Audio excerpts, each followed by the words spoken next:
අදත් ආදරයෙන් පිළිගන්නවා ඔයාලා හැමෝම මගේ channel එකට. තෙත හාල් පිටි නැති අයට කඩේ තියෙන හාල් පිටි වලින්, ඒ කියන්නේ ඉන්දියාපු පිටි වලින් හරිම ලස්සනට ලේසියෙන් හදාගන්න පුළුවන් ආප්ප රෙසිපි එකක් තමයි මම අරගෙන ආවේ. විශේෂයෙන් පිටරට ඉන්න අයට තෙත හාල් පිටි හොයාගන්න අමාරු නිසා අන්න ඒ අයට කඩේ තියෙන පිටි වලින් මෙන්න මේ විදිහට ලස්සනට ආප්ප ටිකක් ගෙදරදිම හදාගන්න පුළුවන්. ඉතින් වැඩි කතා නැතුව යමු වීඩියෝ එකට. ආද නම් මගේ වීඩියෝ එක මුලින්ම බලන්නේ channel එක subscribe කරගෙනම මාත් එක්ක එකතු වෙන්න. මම මෙතන yeast තේ හැඳි භාගයක් අරගෙන තියෙනවා. ඒක මද රස්නේ වතුර ටිකක් දාලා ඇක්ටිව් කරගන්න තමයි මේ හදන්නේ. ඔයා ගන්න හොඳ තත්වයේ yeast එකක් නම්, ඒ කියන්නේ පැකට් කරපු එකක් නම් මේ විදිහට ඇක්ටිව් වෙන්න තියන්න ඕනෙත් නැහැ. කෝකටත් මේ විදිහට තියලා බලලා පිපෙනවද කියලා චෙක් කරගත්තාම අපිට හදාගන්න ලේසි. මෙතන ඉන්දියාපු පිටි තමයි අරන් තියෙන්නේ. ඒ කියන්නේ කඩේ හාල් පිටි ග්‍රෑම් 200ක් තියෙනවා. ග්‍රෑම් 200කින් සාමාන්‍යයෙන් ආප්ප 10ක් 12ක් විතර වලට හදාගන්න පුළුවන්. මේකට මම සීනි මේස හැඳි එකයි පාන් පිටි මේස හැඳි දෙකයි එකතු කරගන්නවා. පාන් පිටි එකතු කරගන්න එක අත්‍යවශ්‍ය නැහැ. හැබැයි පාන් පිටි එකතු කරගත්තාම ආප්ප එකේ වාටිය හොඳ ක්‍රිස්පි එකට අපිට හදාගන්න පුළුවන් වෙනවා. මේ ටික කලවම් කරගෙන අනාගන්න මං අද ගත්තේ පොල් වතුර. ඔයාට පොල් වතුර ගන්න පුළුවන්. එහෙම නැත්නම් සාමාන්‍ය වතුරට මාරි බිස්කට් එකක් දිය කරලා, එහෙම නැත්නම් පාන් කෑල්ලක් දිය කරලා අන්න ඒ වතුරෙන් මේක අනාගන්න පුළුවන්. මේ වර්ග තුනෙන් ඕනම දෙයකින් මේ පිටි මිශ්‍රණය මුලින්ම අනාගන්න. මල් ළඟ පාන් මාරි බිස්කට් දෙකම තිබුණේ නැහැ. ඒ නිසා මම පොල් වතුරෙන් තමයි අද අනාගත්තේ.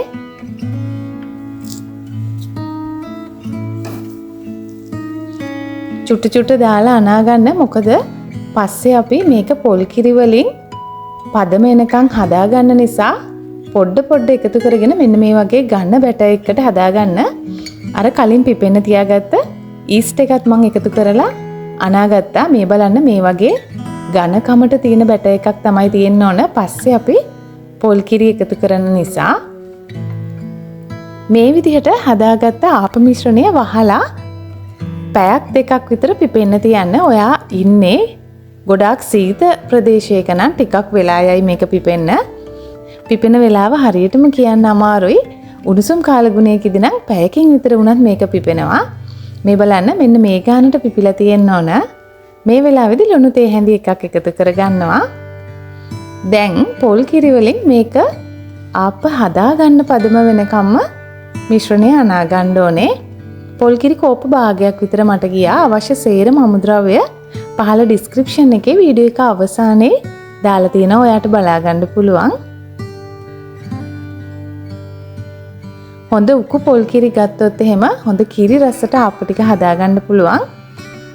මෙන්න මේ විදිහට එක සැරේම එකතු කරන්නේ නැතුව පොඩ එකතු කරලා මම මේ පෙන්නන පදම වෙනකන් කිරි එකතු කරගන්න. මොකද සමහර පිටිවලට අල්ලන වතුර ප්‍රමාණය වෙනස් වෙන නිසා. මෙන්න මේ ගානට පදමට ආවට පස්සේ මේක තවත් විනාඩි 20ක් විතර වහලා තියන්න ඕනේ.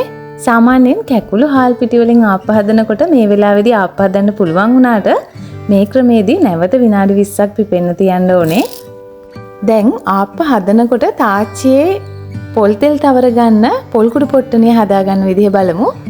පොල් ටික මිරිකලා ගත්ත පොල් කුඩු ටිකක් මේ විදිහට අරගෙන හොඳ කොටන් රෙදි කෑල්ලකට දාලා මෙන්න මේ විදිහට ගැට ගහලා ගත්තනම් ඔයාට ආප්ප චාච්චියේ පොල් තෙල් ගන්න පාවිච්චි කරන්න පුළුවන්. ඒතකොට ටිෂූ ඕනේ නැහැ. මෙන්න මේක ෆ්‍රිජ් එකේ ෆ්‍රීසර් එකේ දාලා අරන් තියාගන්නත් පුළුවන්. මේ තියෙන විනාඩි 20කට පස්සේ මේ වෙලාවේදී උකු ගතිය වැඩි වෙලා නම් ආයෙත් පොල් කිරි චුට්ටක් එකතු කරගෙන හදාගන්න පුළුවන්. තාච්චියේ ලිපේ තියලා තෙල් ටිකක් වැඩිපුර එකතු කරලා හොඳට තාච්චියේ දවටගෙන ඉස්සලා තාච්චිය රත් කරගන්න ඕන. ඉන්පස්සේ වැඩි තෙල් ටික අපි අර කලින් හදාගත්ත පොල් කුඩු පොට්ටනියෙන් පිහිදලා එහෙම අපිට ආප්ප හදාගන්න පුළුවන්. මෙන්න මේ වගේ තාච්චිය දුම් දාගෙන එනකොට ආප මිශ්‍රණයෙන් හැන්දක් අරගෙන එක වටයක් විතරක් කරකවලා මිශ්‍රණයේ සේරම මැදට එන විදිහට තියලා පහළ විනාඩියක් විතර ආප්ප එක පුච්ච ගන්න පුළුවන්. ඔයාට ආප්ප තාච්චියෙන් ආප්ප ගලව ගන්න බැරි ප්‍රශ්නයක් තියෙනවා නම් මගේ channel එකේ ආපතාච්චිය පදම් කරන වීඩියෝ එකක් තියෙනවා. ඒකේ link එක පහළ description box එකේ දාලා තියන්නම්. එතනින් ඔයාට බලන්න පුළුවන්.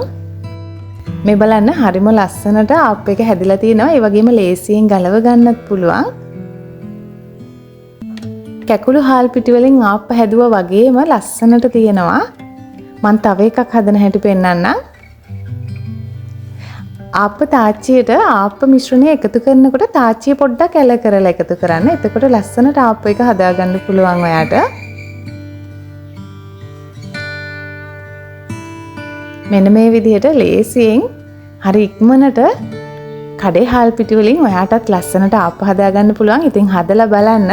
ඔයා මගේ වීඩියෝ එක බැලුවා නම් මගේ වීඩියෝ එකට කැමති නම් channel එක subscribe කරන්න. ඒ වගේම ඊට එහා පැත්තේ ළඟ තියෙන bell icon එක click කරලා තිබ්බොත් මම දාන අලුත්ම වීඩියෝ ඔයා ළඟටම ගෙන්න ගන්නත් පුළුවන්.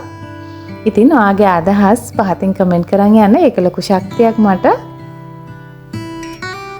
මේ බලන්න හරිම ලස්සනට වාටියේ ක්‍රිස්පියටත් මැද පුළුන් වගේ ආප්ප තියෙනවා. එහෙනම් මේ විදිහටත් හදලා බලන්න. ගිහින් එන්නම්. සුබ දවසක් ඔයාට.